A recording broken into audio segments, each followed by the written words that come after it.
कि पारस जी लोकसभा के अंदर उसी सीट पर बैठते हैं, सीट नंबर वही है जो रामविलास पासवान जी का था। कि पाक संजोग नहीं हो सकता है। मने मन नहीं बोलते हैं, मने मन प्रधानमंत्रियों की इच्छा पाल के रखे होंगे। हाँ, तो इच्छा ये तो अनंत है, इच्छा का कोई लेना देना नहीं है, ऐसा कुछ नहीं है। लेकिन हम इतना ही कहना चाहते हैं सबसे, चाहे चिराग जी हो। हाँ, तो रामविलास पासवान जी का था कि मैं उस घर में दिया जलाने चला हूं जहां सदियों से अंधेरा है, और दिया कहीं पर्यायवाची शब्द होता है चिराग। लेकिन इनका क्या है, ये दलितों की चिंता नहीं करते, पासवानों की चिंता नहीं करते, बिहार फर्स्ट, बिहारी फर्स्ट की बात करें। आज समाज कर रहा है, पिछड़ा समाज कर रहा है कि रामविलास पासवान जी का सच्चा उत्तराधिकारी, सामाजिक और राजनीतिक उत्तराधिकारी पारस जी हैं। और नमस्कार, न्यूज फाउंडेशन देख रहे हैं आप, मैं हूं आपके साथ धीरज सिंह। हाजीपुर लोकसभा सीट को लेकर केंद्रीय मंत्री पशुपति कुमार पारस ने दावा किया है कि अगर चिराग पासवान अपनी मां को वहां से चुनाव लड़ाएंगे तो मैं भी अपने परिवार के किसी सदस्य को या अपनी बहन को वहां से चुनाव लड़ाऊंगा। हमारे साथ हैं BJP MLA Lalan Paswan ji. Sir, Hajipur Lok Sabha seat को लेकर चिराग पासवान और पशुपति कुमार पारस दोनों अपना अपना दावा कर रहे हैं।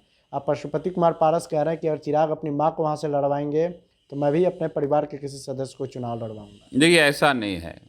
चिराग जी का हम आज इंटरव्यू देखे हैं, संजोग से यहीं बैठे थे, तो उन्होंने इच्छा जाहिर की है कि हमारी इच्छा है कि हमारी माता जी वहाँ से लड़ें, पिताजी का सीट रहा है। तो इच्छाएं तो अनंत हैं, इच्छा तो उनको चीफ मिनिस्टर भी बनने का है।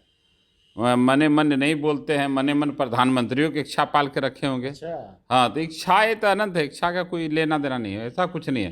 लेकिन हम इतना ही कहना चाहते हैं सबसे, चाहे चिराग जी हो, चाहे कोई भी, जो भी श्रद्धेय रामविलास पासवान जी के प्रति जो भी थोड़ी भी श्रद्धा रखते हैं, जिनको भी श्रद्धा है, क्योंकि वो उनको सबको मिल करके पशुपति कुमार पारस जी को हाजीपुर से ऐतिहासिक समर्थन और वोट देकर दिलाकर एमपी बनाना चाहिए। क्योंकि श्रद्धेय रामविलास पासवान जी ने अपने जीते जी अलौली से उनको एमपी एमएलए बनाया, जब वो एमपी बने हाजीपुर से। फिर जब राज्यसभा गए, हाजीपुर छोड़े, तो उनको पारस जी को स्थापित रामविलास जी ही वहाँ करके गए, ये करके गए। और देखिए संजोग, देखिए ऊपर वाले का संजोग, देखिए ऊपर में भगवान भी है, इंसान भी बैठा हुआ है, और पारस जी को वही मंत्रालय मिलता है जो रामविलास जी का।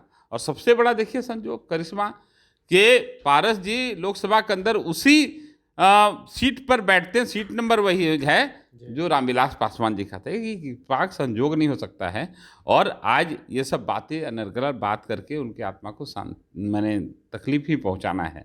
और एक बात जान लीजिए, कभी कॉन्स्टिट्यूशन क्लब में बैठक हुई थी, पट्टा में लगातार बैठक हो रही है, और बिहार ही नहीं, पूरे में मेरा व्यक्तिगत राय है, पूरे देश का पासवान हाजीपुर से पारस जी को एमपी देखना चाहते हैं। और इस बार पारस जी ऐतिहासिक वोट से जीतने वाले हैं। अच्छा, इतिहास जिस तरह से रामविलास जी रचे थे, इस बार पारस जी हाजीपुर से इतिहास रचने जा रहे हैं। लेकिन चिराग पासवान तो कहते हैं कि राजनीतिक उत्तराधिकारी असली जो है मैं ही हूं। देख लीजिए ना, क्या बात कर रहे हैं। थोड़ी सी कहिए उनको, लोकतंत्र की इल्म रखें, डेमोक्रेसी का थोड़ा कदर करें। लोकतंत्र में कोई सक्सेसर, कोई उत्तराधिकारी नहीं होता है। लोकतंत्र, ये उत्तराधिकारी आप अपने पिताजी के चल अचल संपत्ति खो सकते हैं, धन दौलत खो सकते हैं, बैंक बैलेंस का हो सकते हैं उत्तराधिकारी, हो जाइए, कोई नहीं मना कर रहा है। लेकिन सामाजिक और राजनीतिक उत्तराधिकारी तो उनके पद चिन्हों पर चलने वाला ही होगा। हाँ, तो रामविलास पासवान जी का था कि मैं उस घर में दिया जलाने चला हूं जहां सदियों से अंधेरा है, और दिया कहीं पर्यायवाची शब्द होता है चिराग।